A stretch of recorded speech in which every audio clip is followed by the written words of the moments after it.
On today's episode of WatchJRGo, I made one of the biggest mistakes of my life, and I'm here to tell you guys all about it. And it's mostly just spray foam.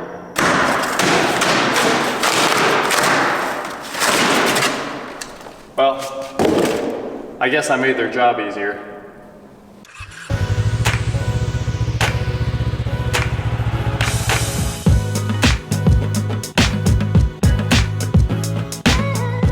What is going on, guys? I am WatchJRGo, and today, like I said, we are here in my new building where I should be working on cars already.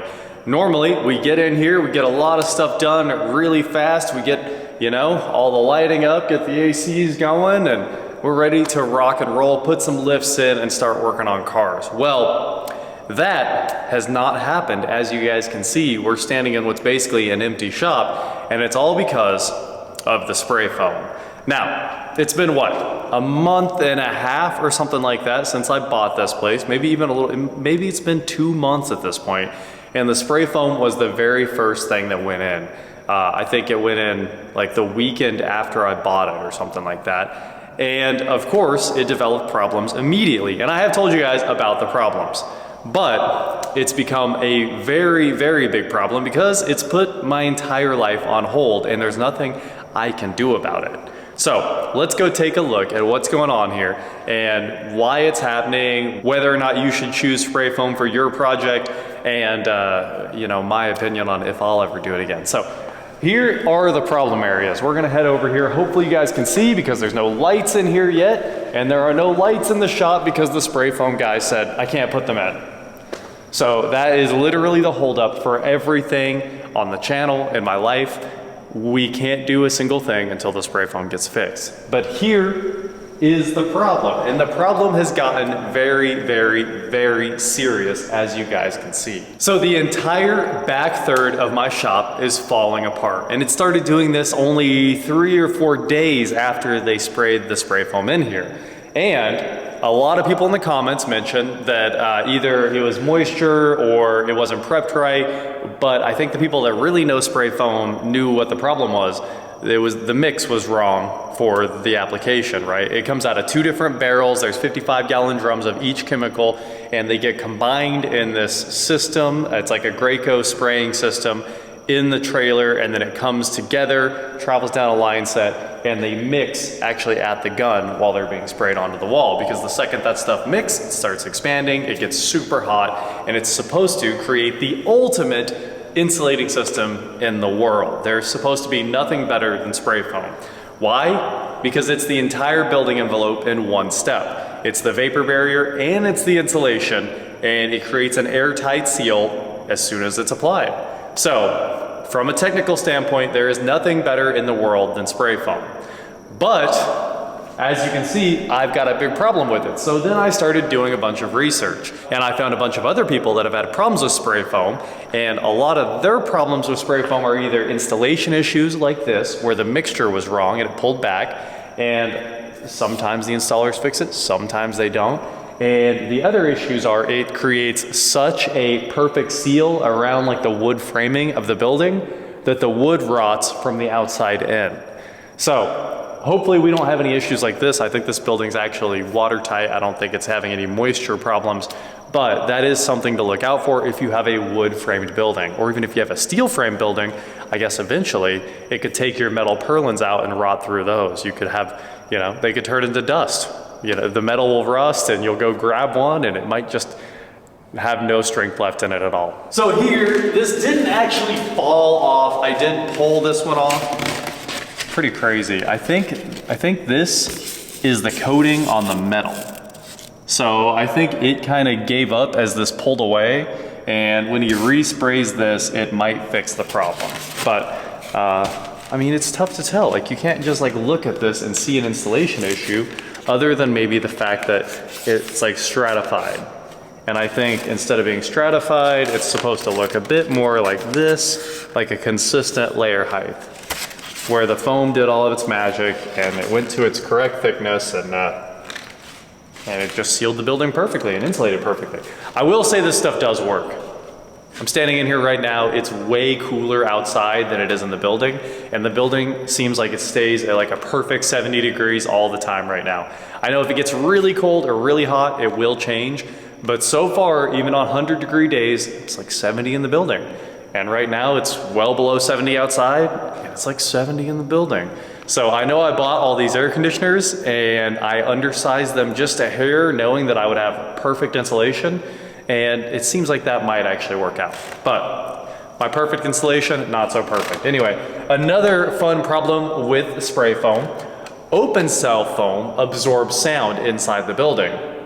Open cell foam also has a way lower R value, doesn't insulate as well, and doesn't prevent moisture from passing all the way through the foam. Well, closed cell foam obviously is far superior, but it turns the entire place into a giant concrete echo chamber because this stuff is completely rigid. Like you can see that bouncing a little bit, but if it has support on all four sides, like you can't crush the stuff. Can't crush it, it won't move on the walls. It is a really good system. But unfortunately, it's kind of fighting some of my goals here, which are getting this place to not be an echo chamber. We're gonna solve that by spending more money, unfortunately, but that's the price I'm gonna pay to have closed cell foam and also try to make it sound good in here. I think we'll get it done, and I think also just putting stuff in the building might help out a lot. So, there's a lot that they need to redo in here. So starting here, you can see basically every single panel has failed. They did change barrels about a third of the way through the job, and you can see that maybe the mix got right, or maybe one of the barrels was expired. I don't know exactly what happened, but all of a sudden the rest of the shop's perfect, and everything from here all the way over to here, and even behind the toolbox, is trash. A lot of the ceiling's been fine, except for the one spot that originally failed. This is the first one that failed. It failed like the day after. And then of course, there's another issue right here. I've got some pop. So the ceiling mostly held up. It's kind of interesting that it did. And the walls they're gonna have to all be ripped out and fixed. And of course, that'll need to be repainted after the fact too. So hopefully the spray foam guys take care of that. Because like, I mean, I didn't do anything wrong. They told me what to paint it with. They told me that I could paint it immediately. And obviously, I don't think the paint caused the problem because it was pulling back before the paint. So I would appreciate it if they come in here, fix all this, get it repainted, and somehow they need to protect the floor at the same time because obviously we just spent a lot of money on the floors and they're perfect. And I do not want the spray foam on the floor. It all had to be ground off when the floors went on. So, you know, that's kind of where we're at. The spray foam is the best, worst decision of my life. Insulates super well, creates an echo chamber, and also might fail completely. Hopefully they get all this sorted out and we'll be back on the road. So that is what's going on, and that is why we haven't been able to move in or put in lights, because the lights are gonna be running unistrut tight up against the ceiling, and if I put it tight up against the ceiling and he has to respray part of the ceiling, well, it's not gonna work out very well. So we're sitting here on hold. Hopefully, you know, Thursday or Friday, they said they would be here to fix this. And I sure hope that they are here Thursday or Friday, and we are kind of back in business next week. I did start moving in. Let's be honest, I couldn't wait much longer, and you know, all my stuff was in storage. I need to start getting it over here. Look at this, the toolbox is here. And the toolbox was a crazy thing to move. Eric and I had moved it with my forklift before. We found out you can't lift it with a forklift unless you have a huge one that can get the forks all the way out. If you have like a normal forklift with a pretty, like a pallet-sized fork setup, you just can't lift it. It'll just fold up all the metal. So what we ended up doing was hooking it to my forklift and pulling it down the road to storage very slowly, and it was trying to get away from us the whole time. But we did that at like 2 in the morning so we could use the road. But we got this thing moved, and I don't think that's its actual home. That's gonna be a 4-post lift, but it's in the shop for now. Huge thank you to Top Rated Towing. I'll show you guys a little video of that right now. If you guys didn't know, once you buy a toolbox this big, you can no longer move it by yourself because forklifts can't lift them. Luckily, we've got the Top Rated Towing boys that moved the Tesla for me. and they are getting it done. This was an adventure. It actually took a couple hours. We also got my transmission jack over here because we had a little bit of room on the tow truck, and I think we have a plan to go back and get everything in a single day over here and start setting up the lifts. But of course, the spray foam, again, as soon as that's done, we can pretty much get back to working on cars. And you know, the electrical and the lights go in at the same time, so as soon as the spray foam's done, lights go in, we'll have air conditioning, and we'll be home free. Also, we brought my welder, so I'm excited to have that here in case I need to hot glue any metal together. The Harbor Freight Omni Pro 220, this is definitely one of my favorite tools now. I wish I had stuff to weld all day long because it's just so much fun to work with.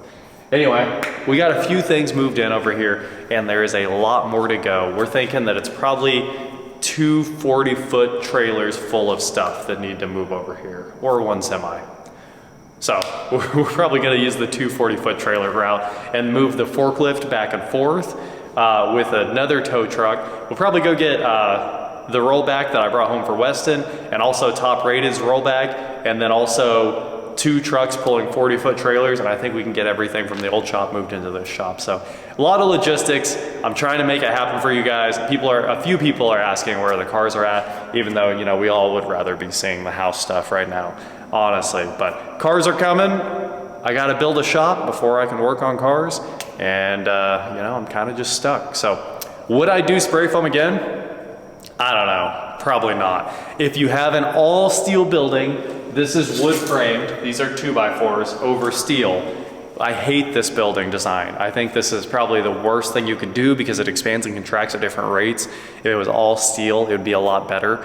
But this just kind of is what it is. It's the building I ended up with, and we're gonna have to deal with it. If it was all steel and it was spray foamed, I would imagine nothing can really go wrong, especially if you do it all from the beginning. Like as soon as it's put together, spray foam it, you're probably good for life. I mean, my dad's buildings are all spray foamed and they're great, but I don't know if I'll ever do it again.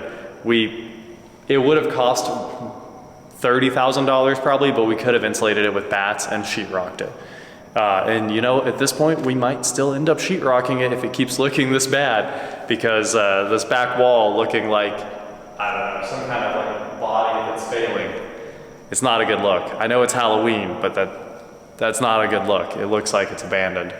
And I put a lot of work in it to make it look really bad. Kind of unfortunate. That is it for today, guys. Thank you so much for watching. Don't forget to head on over to shop WatchJRGo.com for cool shirts not like this. And please like, share, subscribe, do whatever you want to do. And I will talk to you next time. We actually have the plans to fix the Echo, and I could be doing that first. The Echo it's an easy thing to fix.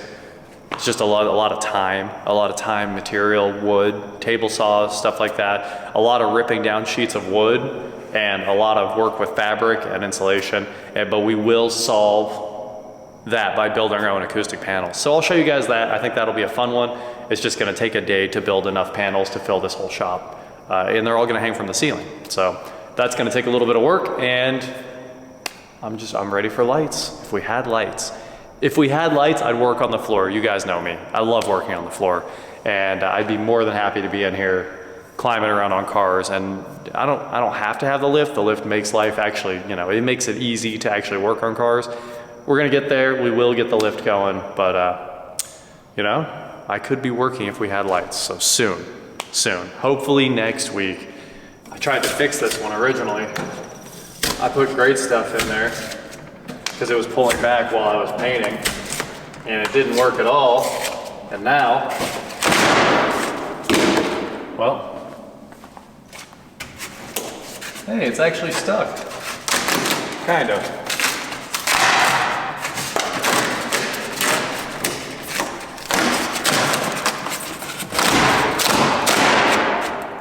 Let's try this one.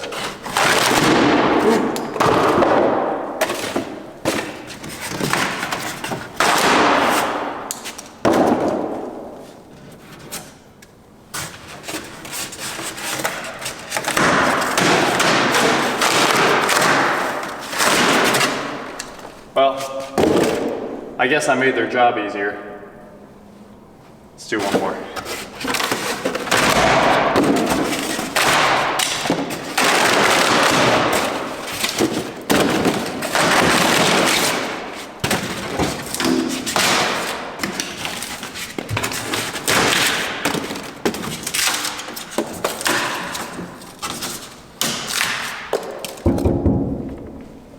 Does sound solid. For sheet metal, that is really solid. All the vibrations coming out of the windows.